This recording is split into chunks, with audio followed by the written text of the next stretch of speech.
안녕하세요. 사연 읽어주는 남녀입니다.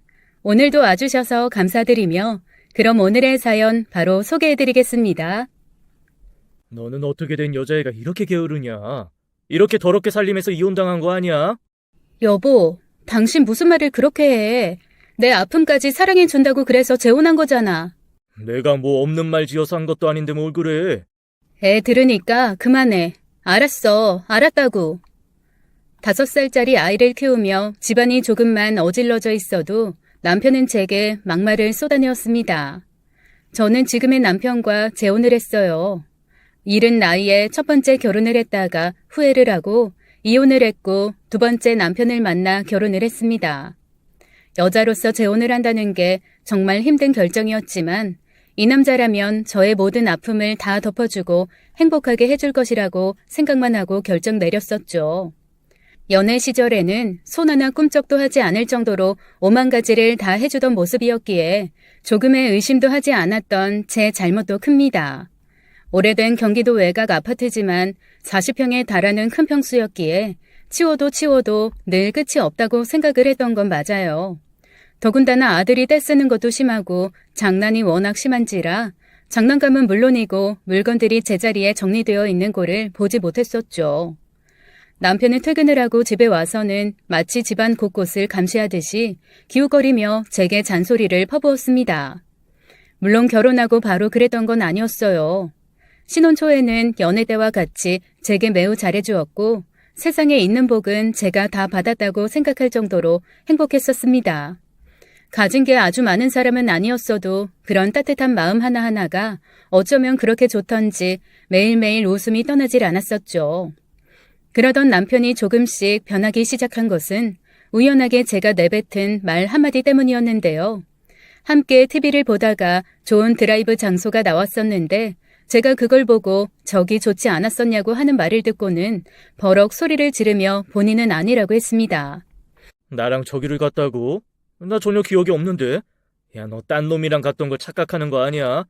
혹시 너 전 남편이랑 갔었냐?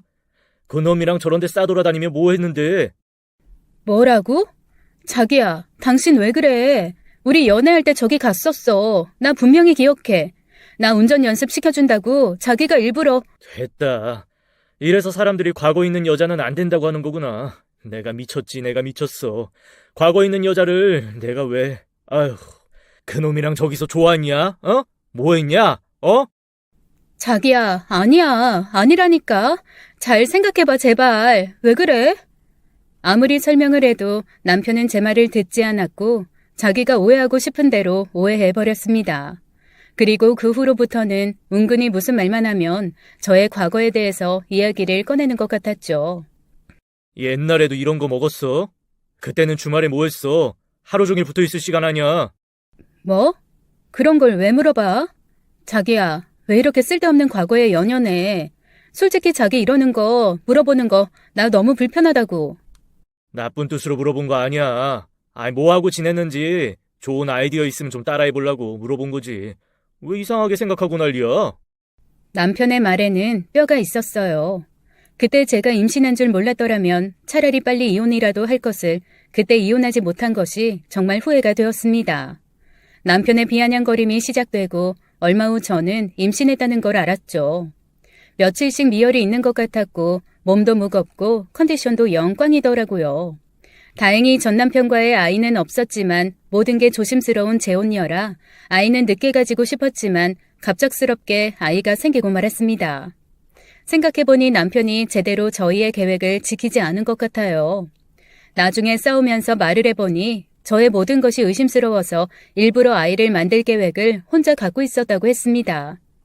왜 진작 이런 사람인 걸 몰랐을까? 제 자신이 한심한 순간이었지만 아이까지 생긴 마당에 제가 어떻게 할 수 있는 건 아무것도 없었죠. 처음 만났을 때 남편은 정말 너무나도 다정다감한 사람이었습니다. 저의 외모를 보고 처음부터 적극적으로 대시를 했고 저는 부담스러워 거절을 했었죠. 하지만 남편은 포기하지 않고 계속해서 제게 다가와줬고 덕분에 저는 마음을 열게 됐어요. 남편을 처음 만난 곳은 직장 근처에 있던 대형 서점이었습니다. 베스트셀러가 진열된 곳에서 책을 열심히 고르고 있다가 계속해서 같은 장르의 책들을 보고 있는 한 남자가 있었고 그게 바로 지금의 남편이었어요. 그때 저는 남자에 대한 관심이 전혀 없는 상태였고 오히려 연애 자체에 대해서 부담스러워하던 상황이었습니다. 그렇다 보니 남편이 남자로 보이지도 않았는데 책값을 계산하고 나오는데 거기서 저를 기다리고 있더군요. 저기 안녕하세요. 저 한명규라고 하고 여기 앞 회사 다녀요. 이상한 사람 아니에요. 아까부터 계속 마주쳤는데 앞으로도 계속 마주치고 싶은 마음에 기다려봤어요. 네?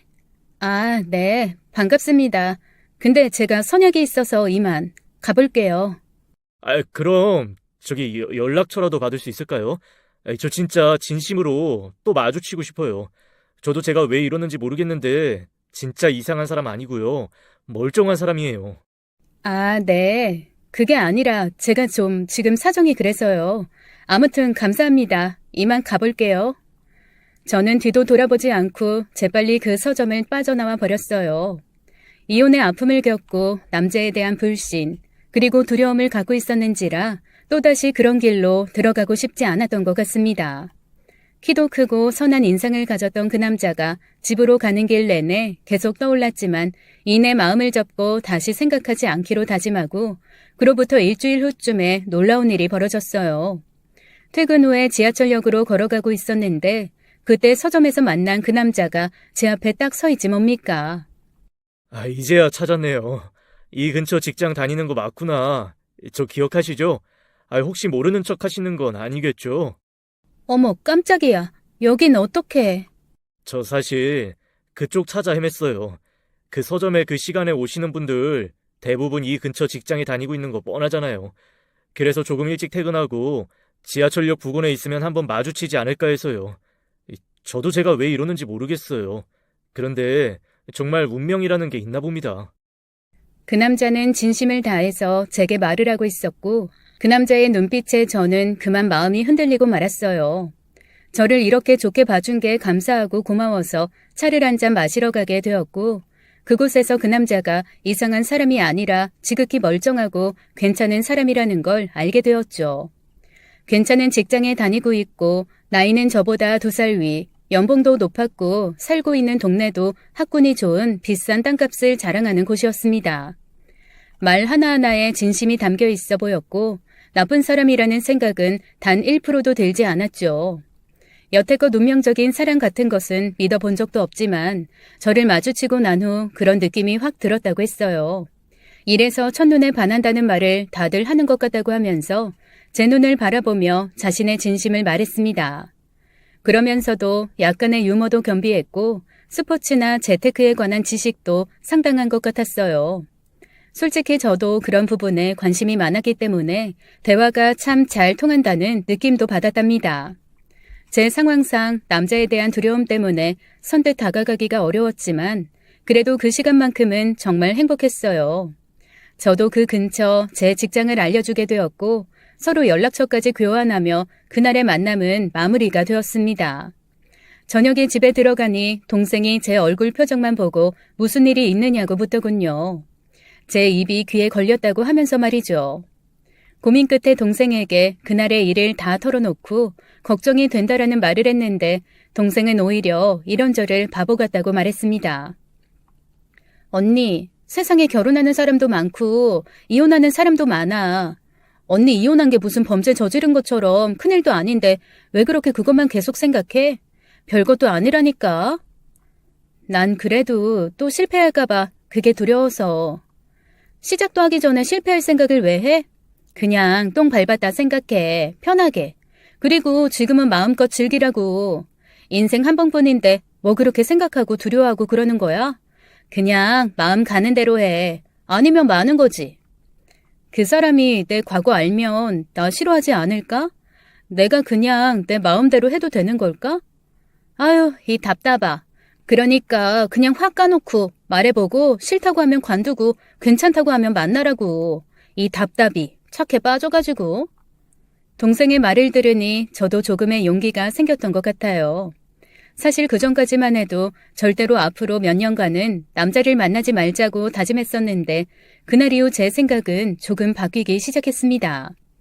그리고 그날부터 시작된 그 남자의 지속된 연락을 저도 더 이상은 피하지 않았어요.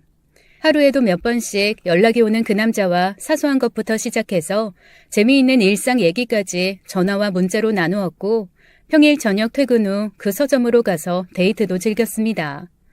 하지만 제 마음속에는 언제나 제 과거가 걸렸고 항상 얘기할 기회를 엿보고 있었던 것 같아요.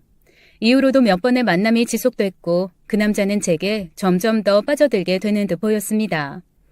연락하는 횟수도 걷잡을 수 없이 많아졌고 매일 저를 퇴근길에 집까지 바래다 준다고 해서 집 근처 지하철역까지 그 남자의 차를 타고 갔었죠. 그 나이대에 몰고 다니는 자동차 치고는 꽤 좋은 편이었고 항상 잘 정돈된 양복과 셔츠, 센스 있는 타이 컬러는 그 사람을 더욱 돋보이게 만들었어요. 제가 과거 때문에 고민을 하고 있다는 것을 누구보다 잘 아는 동생은 제게 앞으로 어떻게 될지도 모르니 쉽게 말하지 말고 끝까지 버티라고 하더군요. 좀 사귀다가 헤어질 수도 있는데 괜히 말해서 저의 이미지만 안 좋게 보이지 말라고 말이죠. 처음에는 동생의 말대로 말하지 않고 계속 참아보았지만 저도 성격상 도저히 그렇게는 못 버티겠더라고요. 결국 그 남자와 처음으로 입맞춤을 하던 날 저는 저의 지난 날을 고백하게 되었습니다. 저기, 나 사실은 고백할 게 있어. 나 전 남편이 있어. 오래 살지는 않았지만 그래도 이혼은 한 거니까. 이혼? 아이, 정말? 자기같이 착한 사람이 얼마나 못난 놈을 만났으면 아유, 많이 힘들었겠다. 아무렇지 않아? 내가 이혼녀라는 걸 알고도 아무렇지 않은 거냐고. 요새 이혼한 사람이 한둘도 아니고 그런 걸로 신경 쓰지 않아도 돼. 나 그렇게 꽉 막힌 사람 아니야. 충분히 다 이해해. 이해하고 말고. 왜 헤어졌는지, 결혼 생활은 얼마나 됐는지 안 궁금해? 왜 하나도 안 물어봐? 알아서 뭐하게. 그런 거 알면 괜히 쓸데없는 생각만 하고 서로 안 좋아. 나 그런 거 전혀 상관없으니까 지란 일에 대해서 아무 말도 하지 마. 알았지? 그래주면 나야 고마운데 괜찮겠어? 내가 미안해서. 그 남자는 이런 고백을 하는 저를 오히려 꼭 끌어안아 주었습니다. 그리고는 더 이상 이 얘기에 대해서는 아무 말도 하지 말라고 했죠. 살면서 남한테 그런 느낌을 받은 것은 처음이었던 것 같아요. 이전에 결혼 생활은 했었지만 그땐 제가 너무 어렸고 대학교 때부터 워낙 오래 만난 친구 사이라서 어쩌면 너무나도 철없이 선택한 일이었기에 차마 그런 느낌까지 받기는 어려웠었습니다. 이때부터는 이 남자에게 저도 진실된 마음으로 대해야겠다고 다짐했어요. 앞으로 제 지난 과거에 대해서는 생각하지 말고 오로지 이 남자 하나만 보고 헤쳐나가자고 말이죠. 하루하루가 정말 행복했고 이 남자를 위해서 저도 뭔가를 해주고 싶어 안 하던 도시락도 싸고 별의 별짓을 다 했었습니다. 주말이면 남친과 놀러를 가려고 새벽 5시부터 일어나서 도시락을 싸는데 그 모습을 본 가족들이 한편으로는 걱정을 하기도 했어요. 특히나 아빠는 저의 지난 과거에 대해서 남친이 어떤 생각이 있는지에 대해 진지하게 여쭤보시기도 하셨죠.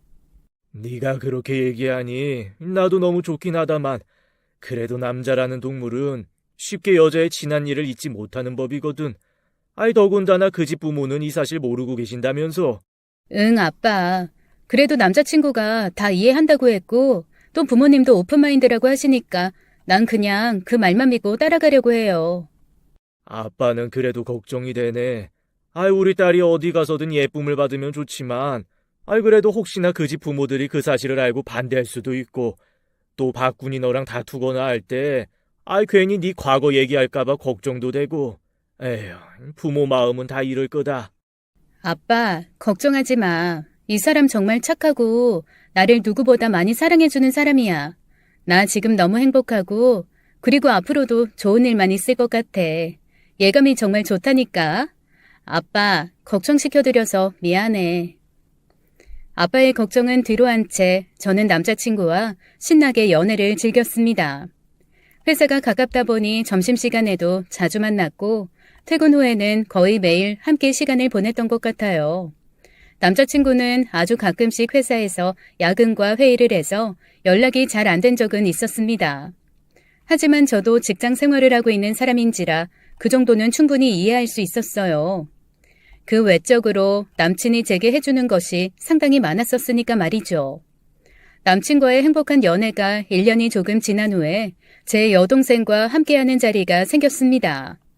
여동생은 저와 성격이 반대로 굉장히 괄괄하고 앞뒤 재지 않고 화끈하게 행동하는 스타일이었어요.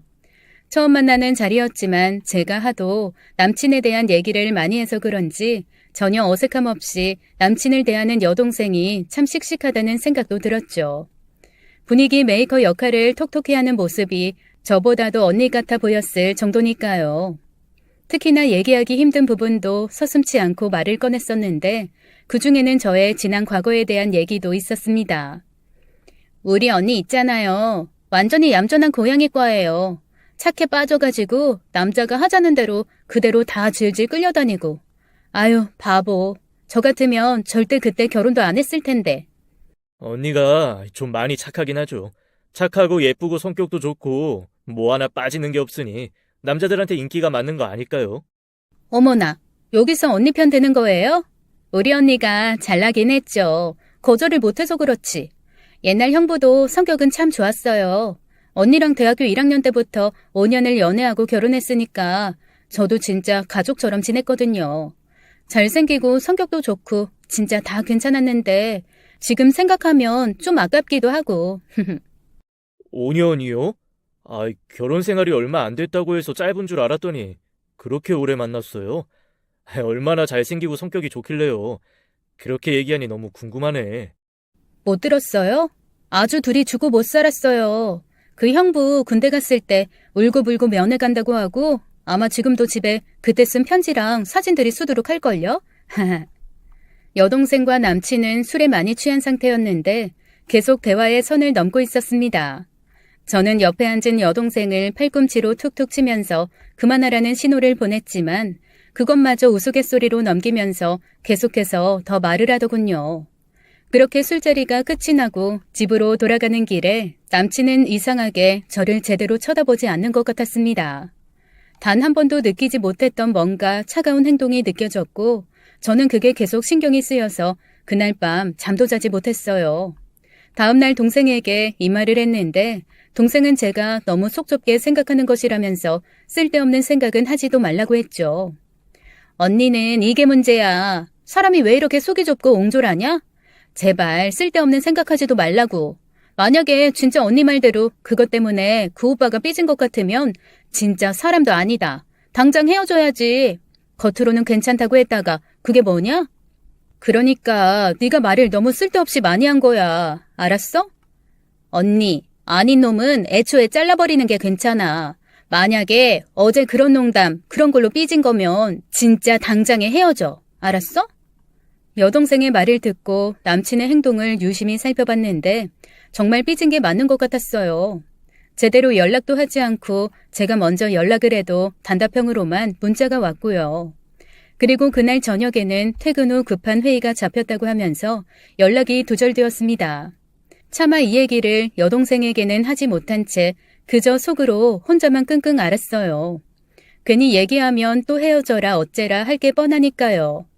남친은 그날 이후로도 한동안 계속 제게 차갑게 대했고 뭔지 모를 불안감에 휩싸여 있던 저는 남친에게 조심스럽게 먼저 손을 내밀었습니다. 그리고는 남친에게 제 지난 과거에 대해서 솔직하게 다 이야기해 주었어요. 대학교 1학년 때 만나서 오래 연애하고 아무것도 모르는 상태로 결혼했었어. 뱃속에 아이가 생겼었거든. 근데 결혼하고 아이가 유산됐고 그걸로 우리 둘이 아주 많이 힘들었어. 서로 탓하고 싸우고 그러다가 결국 서로에게 지쳐서 이혼했던 거야.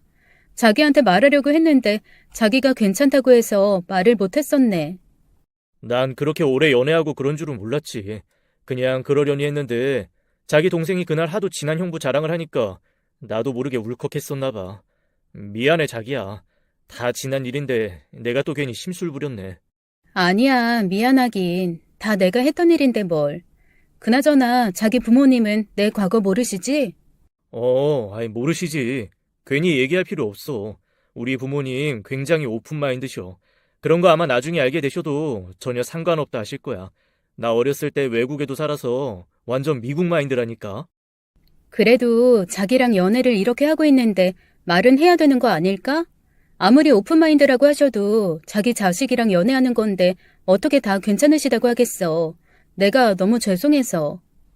남친과 저는 그날 이런저런 이야기들을 하면서 풀었습니다. 하지만 남친이 끝내 자기 부모님한테는 말을 하지 않아도 된다고 해서 그 부분은 해결되지 않아 제 마음속 깊은 곳에 계속 남아있었죠. 그리고 얼마 후 남친은 제게 결혼 이야기를 꺼냈습니다. 해외로 단기 연수를 다녀오는데 결혼 약속을 하고 떠나고 싶다고 하더군요. 그렇지 않으면 자신이 외국에 나가 있는 동안 마음이 계속 불안해서 집중을 하기가 힘들 것 같다고 말이죠. 2년을 넘게 사귀어 가면서 저 하나밖에 모르는 이 남자를 저는 받아들이기로 결심했어요. 해외 연수를 다녀온 후에 날짜를 잡아 결혼을 하자고 했고 부모님께도 이 사실을 알렸습니다.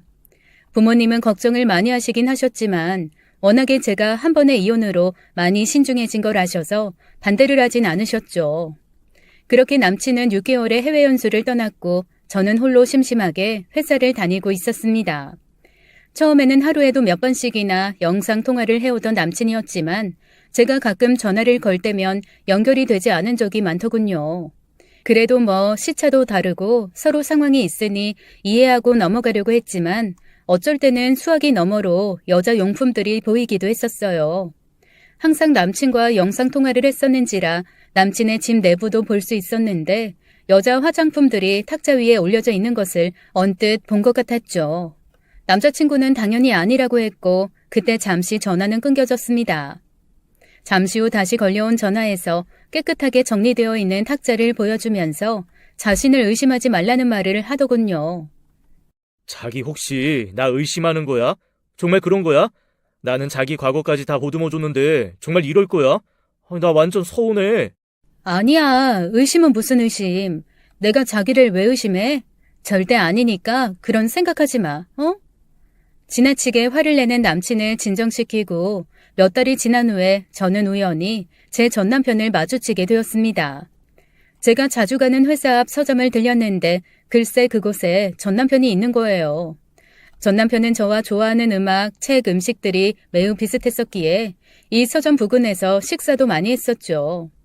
그런데 전남편도 그걸 기억하고 이 서점에 와 있었던 것이었습니다. 사람이 이혼을 하면 여러 가지 감정이 생겨요. 처음에는 죽이고 싶도록 정말 미웠다가 불쌍하다는 생각도 들었다가 한편으로는 가끔 그립기도 하고 이런저런 생각들이 들었었습니다. 저 역시 그 사람과의 오랜 시간을 가끔은 그리워했고 후회도 했었는데 그래도 몇 년 만에 다시 마주치자 솔직히 조금 반가운 마음도 있더군요. 그러면 안 되는데 그날 전 남편과 저녁 식사를 했고 작은 카페에서 커피도 한잔 마시면서 이런저런 이야기들을 나눴습니다. 그리고 그 후로 아주 가끔씩 제게 연락을 해오긴 했었어요. 저희 엄마 아빠 생신이나 전 남편을 아주 예뻐하던 저희 할머니 생신 때 말이죠. 그냥 서로를 그리워해서가 아니라 어른들의 안부를 물어서 단답형으로 대답만 해주고 말았었던 것 같아요. 그러고 있을 무렵 남친이 해외 연수에서 돌아왔고 저희는 약속대로 결혼을 진행하게 되었습니다. 남친의 부모님 집에 인사를 드리러 갔는데 제 생각대로 정말 좋은 아파트에 좋은 가정 환경에서 자라더군요. 부모님의 인상도 너무 좋으셨고 특히 남친의 아버님은 중소기업의 대표님으로 계시다가 얼마 전 은퇴를 하시고 제2의 꿈인 작가가 되기 위해 노력하신다고 하셨는데 그 모습이 너무나 보기 좋았습니다. 다행히 여러모로 부족한 저를 인정해 주시고 예뻐해 주셔서 저는 좋은 평가를 받고 결혼을 진행할 수 있었어요. 저의 과거에 대해서는 무덤까지 비밀로 갖고 가자고 하는 남친의 말이 너무 부담스럽고 죄스럽긴 했지만 저도 결혼을 하기 위해서는 어쩔 수 없는 선택을 하고 말았습니다. 남친 부모님께 말씀을 드리면 당장 결혼을 하지 못할 수도 있다는 생각에 그저 꾹 입을 닫고 있었죠. 저희 부모님과 여동생은 이건 거의 사기 수준이라며 저와 남친을 질책하셨지만 나중에 결혼을 해서 얘기해도 된다는 남친의 설득에 넘어갈 수밖에 없었습니다. 그런데 이게 나중에 어마어마하게 큰 문제가 되어버렸지 뭐예요. 결혼식을 하는 날 화장실에서 저희 친척분들이 속닥거리는 얘기를 남친 친척분들이 듣게 됐고 결국 이 이야기가 시부모님의 귀에까지 들어가 버렸습니다. 시부모님은 처음에는 말도 안 된다고 하시면서 저와 남편에게 묻지도 않으셨나 봐요. 저희는 그것도 모르고 너무 좋아서 결혼식이 끝나고 해외로 2주간이나 신혼여행을 즐기다 왔는데 다녀와 보니 시어머니의 표정이 뭔가 좋지만은 않으셨습니다. 그래, 신혼여행은 즐거웠니? 나도 예전에 거기 여행 갔을 때 너무 좋았던 기억이 있었는데. 네, 어머님, 너무 좋았어요. 어머님이 추천해주신 덕분에 모든 게 완벽했어요. 다행이다. 니들이 좋았다니 나도 기분 좋네. 그나저나 내가 결혼식이 끝나고 당숙한테 좀 이상한 이야기를 들어서 말이다. 혹시 너 뭐 나한테 숨기는 거 있는 거 아니지? 네 과거에 뭐 무슨 일이 있었다든지. 엄마, 그게 무슨 말이야? 아이, 숨기긴 뭘 숨겨. 뭐 감옥이라도 갔다 왔을까봐. 이 사람 아주 멀쩡한 사람이야. 아이, 너무 착해서 탈인 그런 사람이라고. 그래, 이 엄마도 알지. 알다마다. 착하고 다소곳하고 얼굴도 예쁘고 어디 내놔도 부끄럽지 않을 내 며느리 아니겠니? 그래, 당숙이 뭘 잘못 듣고 그런 걸 거야. 아주 내가 입에 담기도 싫다. 어디 조신한 아가씨한테 한번 갔다 왔느니 어쨌느니 그런 말도 안 되는 소리를. 미안하다 아가야. 시어머니는 결혼식장에서 들은 얘기라며 저의 과거에 대해서 이야기를 꺼내셨습니다. 저는 순간 너무 깜짝 놀라서 제대로 말도 하지 못하고 가만히 있었는데 옆에 있던 남편이 시어머니 말을 딱 잘라서 아니라고 하는 바람에 기회를 놓쳐버리고 말았어요. 마치 죄를 지은 것처럼 무거운 마음이 들어서 며칠 동안 저는 너무나도 힘이 들었습니다. 제 표정을 보고 친정 식구들은 한창 좋을 신혼 때 왜 그러느냐면서 의아해 하셨지만 차마 말을 할 수는 없었어요. 혹시나 들킬까 시어머니에게 전화나 문자만 와도 마음이 덜컹덜컹 내려앉는 것 같은 느낌이 들어서 진짜 괴로웠었습니다. 그것 빼고는 나머지는 너무나도 만족스러웠어요. 꽤 좋은 신혼집에 살다 보니 친구들도 모두 부러워했고 시집 잘 갔다면서 회사 사람들도 모두 부러워했죠. 남편도 너무나 잘해주었고 이 행복을 영원히 누리고 싶은 마음만 가득했습니다. 아이는 조금 늦게 갖고 싶어서 남편과 계획을 해서 피임을 하며 지냈고 아이가 생기면 못할 일을 하나라도 더 하기 위해서 매일 집에 붙어있던 적이 없는 것 같아요. 그러던 중 우연히 남편이 제 핸드폰을 보게 되었고 제가 전 남편을 우연히 마주쳤다는 것을 알게 되었습니다. 지웠어야 했는데 제가 차마 지우지 못한 문자를 남편이 보게 된 것이었죠. 다시 만나서 반가웠다고 쓰여있던 전 남편의 문자를 보게 된 남편은 불같이 화를 냈고 평소보다 2배 이상이나 되는 양의 술을 마시고는 집안을 크게 뒤엎어버렸습니다. 그놈을 다시 만나? 야, 어떻게 당신이 이럴 수가 있어? 내가 해외 연수를 간 사이에 그런 짓을 해? 야, 당신 무서운 사람이네. 처제 말대로 당신이라는 여자 진짜 얌전한 고양이과야. 부뚜막에 올라서 별짓을 다 했네. 여보, 그거 정말 오해야. 진짜 아무 일도 없었어. 정말 아주 우연히 서점에서 만나서 밥 한 끼 먹은 것뿐이야. 그러다가 우리 할머니가 건강이 안 좋으시다는 거 알고 그거 물어본 것밖에 없다고. 봐봐, 문자 내용 그게 전부야. 이제 연락도 안 하잖아. 제 말에도 남편은 계속 자신의 생각만 고집했고 결국 그릇과 컵을 10개 이상 깨버린 후에서야 잠이 들어버렸습니다. 다음날 술에 취해 기억이 나지 않는다면서 무슨 일이 있느냐고 태연하게 물어보던 남편의 모습을 보며 뭔가 이상하다고 느끼긴 했었어요. 혼자 광분해서 그릇과 주방 용품들을 바닥에 집어던지며 난동을 부렸고 제게 모욕적인 욕설도 했었는데 하나도 기억이 나지 않는다고 멀쩡한 표정을 지었죠. 그때 뭔가 알았어야 했는데 저는 죄책감에 휩싸여 그냥 넘어가고 말았습니다. 그리고 남편은 그 후로 제게 말도 없이 일방적으로 임신을 시켜버렸어요. 제가 피곤하고 힘들다고 한 날에도 제게 상의 한마디 없이 저희의 계획을 무산시켜 버렸던 것이죠. 2년 후쯤에나 가지려고 했던 아이는 그렇게 신혼 초에 너무나도 갑작스럽게 생겨버렸고 남편은 제게 당장 회사를 그만두고 집에만 있으라고 했습니다. 그리고 제가 회사에 퇴직 의사를 밝히고 나서 새로운 직원을 뽑고 인수인계를 하는 기간 내내 남편은 하루 종일 저를 감시하는 듯 했어요. 제 핸드폰에 몰래 위치 추적 어플까지 설치해서 실시간 위치를 확인했고 친한 회사 언니와 퇴근 후에 근처 식당이라도 갈 때는 그 식당으로 나타나기까지 했었습니다. 의처증처럼 저를 감시하고 모욕적인 말들을 일삼았는데 나중에는 시모에게 제가 남자가 있는 것 같아 불안하다는 말까지도 했다고 하더군요. 안 그래도 시어머니는 결혼식장에서 들었던 얘기 때문에 저에 대해서 알아보려고 하시는 것 같은 상황에서 그런 말까지 들으시니 얼마나 제가 믿겠습니까? 저는 그 후로 남편과 시어머니에게 이루 말할 수 없는 모욕적인 일들을 당하기 시작했어요. 시댁에서 식사를 하고 있을 때도 제게 전화만 오면 이상한 눈빛으로 저를 쳐다보면서 일부러 식구들 다 같이 있는 곳에서 받으라고 하고 누군지 왜 전화했는지 상세하게 읊으라고 말했습니다. 뿐만 아니라 제가 회사가 아닌 다른 곳에 외출이라도 하는 날에는 위치 추적 어플을 확인해서 남편이 그 자리에 나타난 적이 한두 번이 아니었어요. 회사 선배들을 만나는 자리에서 남자도 있었는데 대놓고 제 전 남편이냐고 묻는 경우도 있었습니다. 정말이지 결혼 생활을 할수록 남편은 제가 생각하는 사람이 아니었어요. 점점 더 행동이 과격해졌고 또 점점 더 행동이 집착으로 변했습니다. 친정에 말도 못하고 하루하루 시간을 보냈고 임신기간 내내 저는 많이 힘들었어요.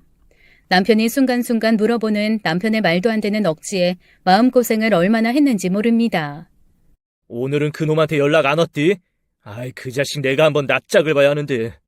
무슨 소리야 여보. 갑자기 그런 말을 왜 해?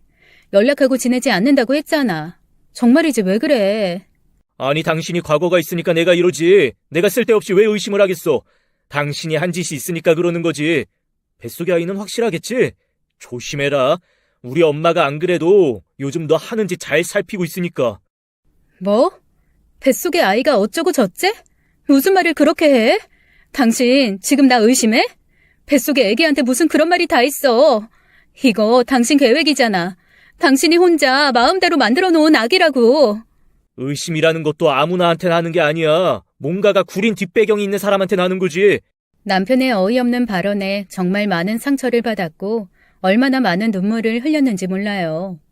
퇴사 후 집에만 있으면 어떻게든 남편의 마음이 다시 예전처럼 돌아오기만을 기다렸습니다. 맛있는 반찬을 해놓고 남편의 퇴근 시간만을 기다렸으며 특별한 날이 아니라도 예쁜 옷을 입고 남편에게 잘 보이려 무진장 노력했어요. 하지만 그럴수록 남편은 저를 거들떠 보지도 않고 오히려 더 밖으로 도는 것 같았습니다. 더욱 황당했던 것은 퇴근 후 몇 시간씩 늦게 들어오는 자신은 떳떳하고 제가 오후나 저녁 때 외출을 하면 그건 의심스러운 행동이라고 하는 것이었죠. 남편은 아마 제 행동 하나하나를 관찰하며 간섭했고 그에 못지않게 시모도 남편을 도왔습니다. 시시때때로 전화를 걸었고 어쩔 때는 저녁에 영상통화를 걸어서 어디 있는지 확인하는 일도 있었어요. 그래도 시간은 흘러갔습니다. 저는 드디어 아이를 출산하게 되었고 예쁜 공주님을 품에 안았죠. 남편과 시댁에서는 든든한 아들이었으면 좋겠다고 조금 서운해하는 기색을 내비치셨지만 고생했다며 제게 거금 1,000만 원을 주시는 시아버님 때문에 마음이 조금은 나아진 것 같았어요. 시댁에서 시아버님은 가장 인격적으로 제대로 된 분이셨습니다. 하지만 남편은 아이를 낳은 후에도 저를 믿지 못했어요. 하루는 제 여동생에게까지 전화를 걸어 제 전남편의 사진을 보내달라는 말을 했다고 하더군요. 저희 딸이 제 전남편을 닮았는지 자신의 눈으로 확인을 좀 해야 한다고 했어요. 너무 기가 막히고 어이가 없어서 이번에는 저도 가만히 있지 않았습니다. 마침 여동생도 화가 나서 저희 집에 찾아왔고 남편을 향해 마구 소리를 질렀어요. 형부, 남자가 쪼잔하게 이게 뭐야? 형부 지금 우리 언니 의심하는 거야? 뭐가 어째? 아이가 그 남자를 닮았는지 확인한다고 사진 보내달라고? 다 덮어준다며. 언니 지난 과거 다 덮어주고 새 출발하자고 꼬실 땐 언제고. 이제 와서 난리야? 남자로서 부끄럽지도 않냐? 와, 나 진짜 무식하게 목소리만 커가지고. 야, 솔직히 니네가 짜고 그러는지 내가 어떻게 알아? 니네 언니가 그렇게 밖에서 전 남편을 만나고 다녔으니까 내가 이러는 거 아니야. 내가 처음부터 이랬어? 이랬냐고? 그리고 애 얼굴을 좀 봐라. 어디 나 하나 닮은 구석이나 있냐? 니 눈 똑바로 달렸으면 쳐다보라고 좀. 여보, 정말 왜 그래? 애가 듣겠어. 아무리 어린아이지만 자신의 아빠가 이런 생각하고 있다는 거 다 알 수도 있다고. 정말 부끄러운지 알아, 아빠로서. 부끄러워? 네가 그런 말 할 자격이 돼? 너만큼 부끄러울까? 겉으로는 착한 척 숨기고 있으면서 뒤로 무슨 짓을 할지 내가 어떻게 알아? 형부 정말 못된 사람이다. 정말 못됐어. 내가 정말 이렇게 쪼잔한 남자를 형부로 만났다는 게 창피하고 싫다. 정말 후회스럽다. 우리 언니 어디 하나 부족함 없는 사람이야. 이혼한 거? 솔직히 우리도 마음먹고 속이려면 속였어. 혼인신고도 안 하고 식만 올리고 살았으니까 증거도 없잖아. 하도 착해 빠진 우리 언니가 말한 건데 그걸 가지고 꼬투리 잡아서 이딴 식으로 나온다 이거지? 나 절대 형부 같은 남자 안 만날 거야. 여동생은 아주 화가 단단히 나서 남편에게 소리를 질렀고 그 길로 밖으로 나가버렸습니다. 어쩌다가 여기까지 오게 된 건지 저는 정말 모르겠더군요. 정말 제 걱정대로 두 번 다시 남자를 만나지 않는 것이 현명한 길이었는지 후회도 참 많이 했었습니다. 그리고 솔직히 남편의 행동도 의심스러웠던 적이 아주 많았어요. 연애 시절부터 가끔씩 저녁이나 주말에 연락이 두절되었고 해외 연수를 갔을 시절에도 미심쩍은 부분이 있었는데 저는 제 과거가 있어서 그런 것들 일일이 따지지 않고 넘어갔었습니다. 남편이 이런 사람인 줄은 정말 몰랐던 제 자신이 한심스러울 정도로 마음이 많이 불편한 채로 살아가던 어느 날 저는 남편의 비밀을 알게 되어버렸어요. 남편이 단기 출장을 다녀온다고 했는데 남편의 차가 버젓이 집 주차장에 주차가 되어 있던 것이었죠. 워낙에 젊은 시절부터 자동차만 타고 다닌 사람이라 절대로 차를 놓고 갈 리가 없는데 뭔가 수상한 기분이 들었습니다. 아이가 잠을 자고 있는 틈을 타서 남편의 잠겨져 있는 자동차 문을 열 수가 있었고 그 안에서 남편의 차량 블랙박스를 모두 확인할 수 있었어요. 블랙박스 안에는 낯선 여성과 나눈 이야기들이 가득했는데 아이 얘기를 하는 것으로 보아 결혼한 유부녀인 것 같았습니다. 회사 얘기도 하고 저희 어머님 얘기도 했었는데 누가 들어도 시어머니와 남편과 밀접하게 관련이 있는 것으로 보이더군요. 너무 기가 막히고 황당해서 온몸이 벌벌 떨렸고 저는 얼른 여동생을 불렀습니다. 저기 우리 집에 좀 와주라. 와서 얘기해. 나 지금 너무 무섭고 떨려서. 언니 왜 그래? 무슨 일이야? 우는 거야? 울지 말고 차분하게 얘기 좀 해봐. 내가 지금 당장 갈 테니까. 딱 기다려 언니. 여동생은 정말 순식간에 저희 집으로 왔고 저는 남편의 차량 블랙박스를 보여주었고 그동안 제가 의심을 품었던 부분에 대해서도 모두 말을 해주었어요. 여동생은 모든 내용을 듣더니 아마도 같은 회사의 유부녀이고 남편보다 직위가 높은 사람일 것이라는 말을 했습니다. 더불어 저희 시어머니 얘기도 한 것으로 보아 오래전부터 시댁과 인연이 있는 사람일 거라는 얘기도 해주었어요. 그러면서 자신이 다 알아볼 방법이 있다고 하면서 조금만 기다려달라고 하더군요. 모든 사실을 알게 되고 참을 수 없어서 저는 남편에게 당장 전화를 걸어 따졌습니다. 어떻게 네가 이럴 수가 있어? 어떻게 네가 이러고도 사람이니? 나한테 그런 말 할 자격 있어?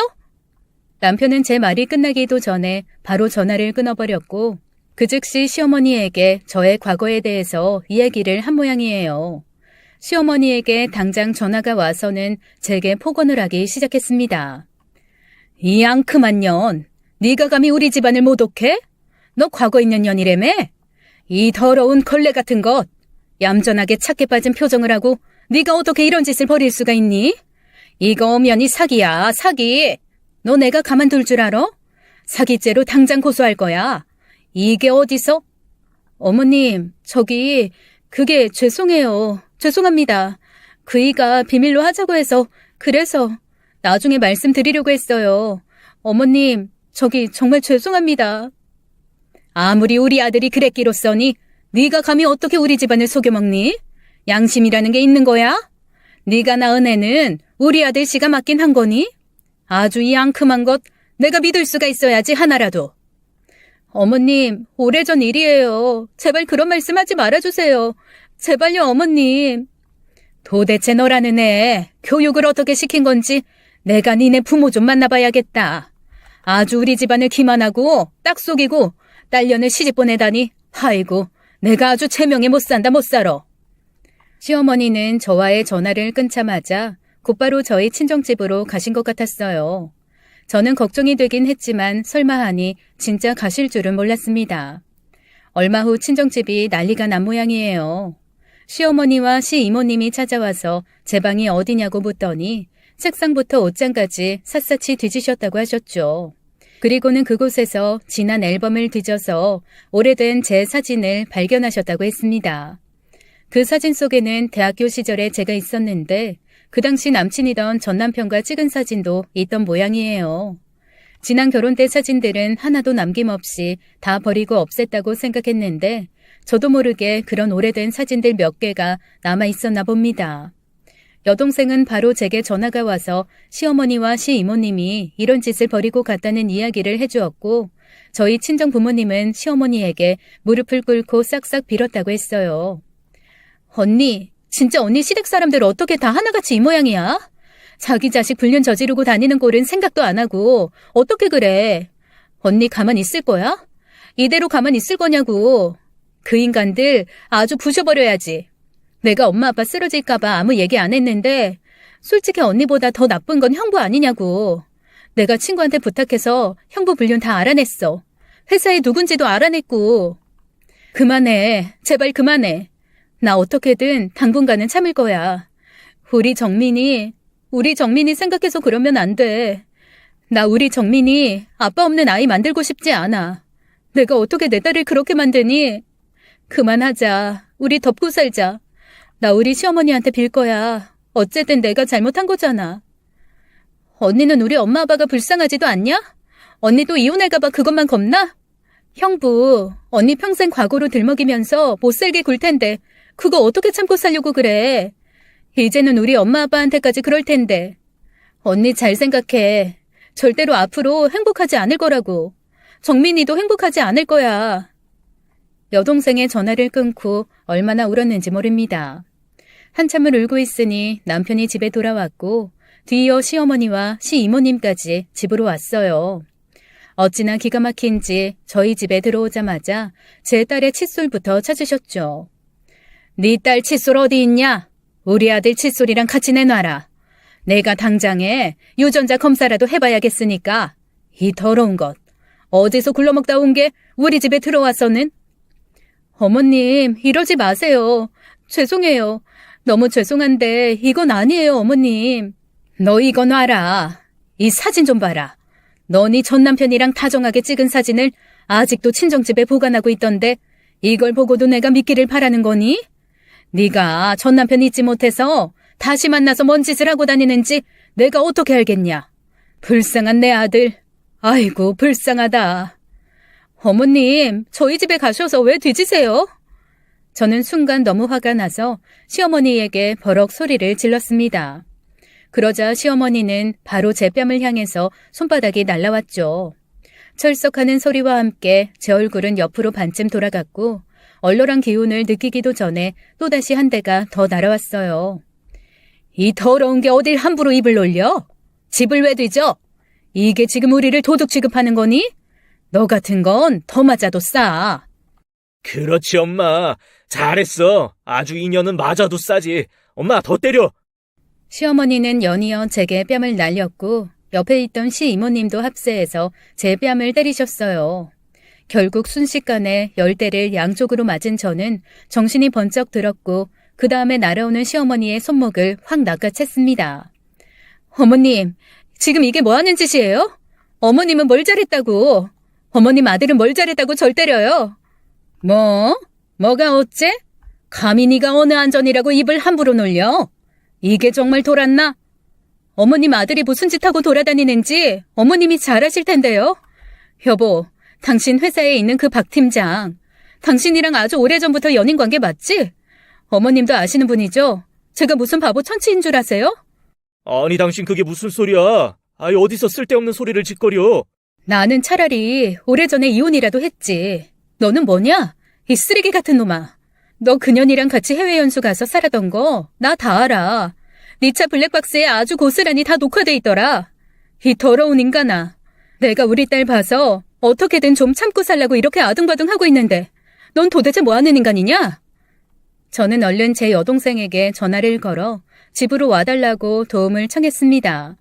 순간 분위기는 정적이 흘렀고 시어머니와 시이모님 그리고 남편은 말도 안 되는 이야기라고 하며 딱 잡아 떼더군요.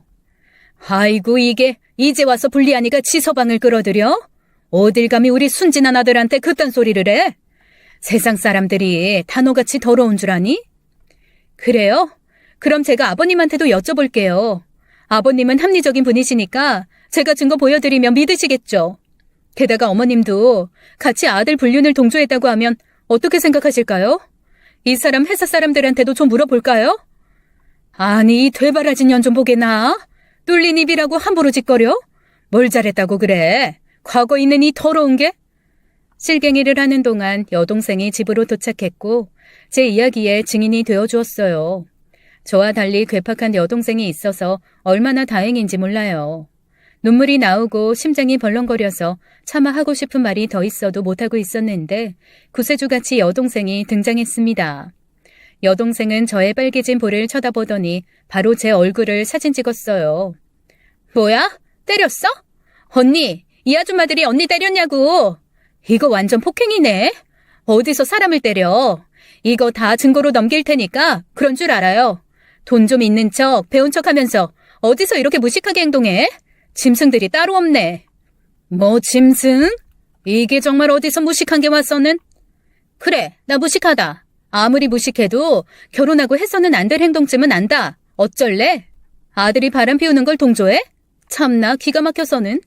직장 선배니까 좋은 관계 계속 유지하라고? 이게 무슨 말 같지도 않은 소리야? 오늘 무식한 나한테 한번 다들 작살나 볼래? 여동생은 곧바로 부엌으로 가서 냄비와 그릇들을 꺼내서 바닥으로 내던지기 시작했습니다. 그리고는 바로 경찰에 신고도 했죠. 저는 동생이 하라는 대로 바로 시아버님에게 전화를 걸어 이 모든 사실을 다 말해버렸어요. 아무것도 모르고 있던 시아버지는 제 말을 듣고는 바로 저희 집으로 달려오셨고 결국 경찰과 시댁 식구들 모두 한자리에 모였습니다. 시아버지는 버럭 화를 내시면서 남편과 시어머니를 향해 소리쳤어요. 당장에 따라 나와. 이 부끄러운 줄 알아야지. 얼른. 당장 안 나와. 차분하고 조용하신 시아버지의 이런 모습은 처음 보는지라 저는 몹시도 당황했습니다. 이어서 시아버지는 제게 말씀하셨죠. 미안하다, 애미야. 내가 자식 교육을 잘못 시켰다. 나머지는 나중에 얘기하자. 일단 애기부터 잘 챙겨라. 아버님, 죄송해요. 정말 죄송해요. 저도 말씀 못 드렸어요. 제 과거에 대해서. 시아버지는 그 길로 남편과 시어머니 그리고 시이모님까지 데리고 밖으로 나가셨고 경찰도 돌아갔으며 저와 여동생 그리고 잠에서 깨어 울고 있는 제 딸만이 남아있었어요. 동생은 제게 이대로 가만히 바보같이 있지 말자고 얘기했고 저를 도와 앞으로의 계획에 대해서 말했습니다. 회사에 가서도 다 얘기를 할 것이고 바로 위자료를 받고 상간녀 소송까지 하며 이혼을 하라고 했죠. 아이 때문에 여태까지 남편의 의심도 참아가면서 노력했던 저는 동생의 말에 눈물이 팍 쏟아지고 말았어요. 아마도 저 역시 앞으로 남편과의 결혼 생활에 가망이 없다는 걸 알게 되었는지도 모릅니다. 또다시 이혼녀가 되고 싶지는 않았으나 이렇게 결혼 생활을 유지하는 것 자체가 말이 안 된다고 결론을 내렸고 결국 저는 여동생의 말대로 이혼을 준비하게 되었습니다. 회사에서 남편의 상간녀도 마주쳤는데 발뺌을 하면서 아주 당당하게 나왔는지라 제가 이 과정에서 아주 많이 힘들었어요. 여동생은 남편의 회사에서 난장판을 벌여서 관리인으로 인해 쫓겨났지만 회사 사람들 모두가 남편과 불륜녀에 대해 알게 되어 버린 것이 오히려 더 속이 시원하다는 말을 하더군요. 언니, 나 정말 속이 너무나 뻥 뚫린 것 같아서 기분 최고야. 내가 만약 그렇게 안 했어봐. 그것들 아직도 회사에서 속닥거리면서 활개치고 다닐걸? 뭐 그따위 것들이 다 있어. 난장판을 벌여놔서 사람들이 다 알게 됐으니까 이제 뭐 개망신 당할 일만 남았지. 상간녀 위자료 소송도 회사로 보낼 거니까 두고 봐 아주. 그래, 네 덕분에 나도 기분이 뻥 뚫렸다. 너 없었으면 내가 혼자 뭘 할 수 있었을까? 괴팍한 줄만 알았더니 이게 또 이럴 때는 도움이 되네. 언니 웃었어? 지금 웃은 거 맞지? 그래, 웃자 웃어. 우리 앞으로 일만 생각하고 웃으면서 화이팅 하자고. 그래야 우리 정민이도 씩씩하게 잘 자라지. 언니 죄 없어. 아무 잘못 없다고. 여동생의 응원에 그나마 마음이 조금은 나아진 듯 했어요. 이혼의 과정에서 남편과 시어머니는 저를 아주 많이 힘들게 했습니다. 자신들은 잘못한 것이 없다면서 너무나 정확한 증거가 있음에도 불륜에 대한 부분을 발뺌했고 오히려 제가 전 남편을 만나고 다녔다고 억지를 부렸어요. 또한 아이에 대한 부분도 의심스럽다고 하길래 아이와 남편의 유전자 검사까지 해서 보여주었습니다. 친자 확률 99.99%라는 검사 결과지를 보고도 억지를 부리며 제게 쌍욕을 하던 그 모자의 모습을 아직도 잊을 수가 없네요. 결국 저와 남편은 장렬하게 이혼을 했습니다. 남편이 모든 잘못을 부인하며 이혼하지 않겠다고 버텨서 소송까지 가게 되었는데 그 과정에서 상간녀까지 합세해서 제게 욕설을 퍼붓고 폭언을 하는 바람에 일이 좀 커지게 되었습니다. 자신들 명예훼손을 했다면서 저를 고소까지 하기도 했었는데 결국 그 부분은 인정되지 않았어요. 아주 힘겹게 이혼이 마무리되던 그날 남편은 저를 보고 말했습니다. 야, 너같이 과거 있는 더러운 년들이 감히 나한테 이혼 소송을 해? 내가 진짜 어처구니가 없어서 우리 엄마 너 가만히 안 둔대. 우리 집안을 기만했다고 절대로 가만히 안 둔대. 네가 다 자초한 일이야. 잘 생각해봐. 괜찮다고 네가 다 비밀로 하자고 했고 그래서 계속 숨긴 거 아니야? 가만히 안 두던지 말던지 알아서 해. 난 앞으로 내 아이와 행복하게 살궁리만 할 거니까. 아빠로서 부끄러운 줄 알아. 뭐? 부끄럽긴 너보다 부끄럽겠냐? 지는 뭐가 잘났다고? 적어도 지가 한 짓은 생각도 못하고 의처증으로 마누라 의심하는 너보단 낫다. 위자료나 기한 안에 보내. 네 그 잘나신 애인한테도 꼭 전해주고. 양육비 제대로 안 보내면 나도 가만히 있지 않을 거니까. 아빠로서 그것만큼은 꼭 제대로 해라. 끝까지 자기 잘못을 인정하지 않고 재탄만 하던 남편과는 이렇게 끝이 났어요. 두 번째 저의 결혼 생활이 마무리가 되는 순간이네요. 두 번이나 이혼을 하고 나니 뭔가 인생이 너무 허무하고 아무것도 하기 싫은 생각도 들었습니다. 이혼녀라는 꼬리표가 2개나 붙은 저를 보고 누가 좋아할까 싶더라고요. 진짜 많이 힘들었고 부모님을 뵐 면목도 없었죠. 하지만 그럼에도 불구하고 저만을 바라보며 웃고 무한 애정을 주는 딸을 보면서 다시 한번 힘을 내었습니다. 엄마가 행복해야 아이도 행복한 법이니까요. 누가 뭐래도 이 아이만큼은 세상에서 가장 행복한 아이로 만들고 싶었죠. 그 후로 저는 아이에게 좀 더 안정감을 주기 위해서 저는 위자료와 재산 분할 받은 돈으로 작은 카페를 개업했고 아이와 함께 많은 시간을 보내려고 노력하고 있습니다. 알바생을 쓰고 최대한 아이와 함께하는 시간을 많이 만들고 있어요. 여동생과 엄마도 많이 도와주고 있어서 진짜 가족이 따뜻함도 느끼고 있고 말이죠. 하지만 아직도 가끔 꿈속에서 두 번째 남편이 저를 향해 추궁하는 모습을 보아요. 전 남편을 만났느니 안 만났느니 하면서 모욕적인 발언을 하는데 이 모습이 너무나도 선명해서 마치 현실인 듯 놀라 잠에서 깰 때도 있습니다. 아마 시간이 한참은 더 지나야 저도 가슴 아픈 기억에서 조금은 더 자유로워질 것 같아요. 앞으로 또 다른 누군가가 나타난다면 다시 제가 사랑할 수 있을까 걱정도 되지만 제 여동생 말대로 그런 걱정쯤은 집어치우고 그냥 하루하루를 열심히 살아가려고 노력하고 있습니다. 오늘도 저는 아이를 위해 그리고 저 자신을 위해 한 걸음씩 달려나가고 있네요. 제 이야기 끝까지 들어주셔서 감사합니다. 지금까지 사연 읽어주는 남녀였습니다. 끝까지 시청해주신 여러분 감사드리며 저희는 다음 사연으로 돌아올게요. 감사합니다.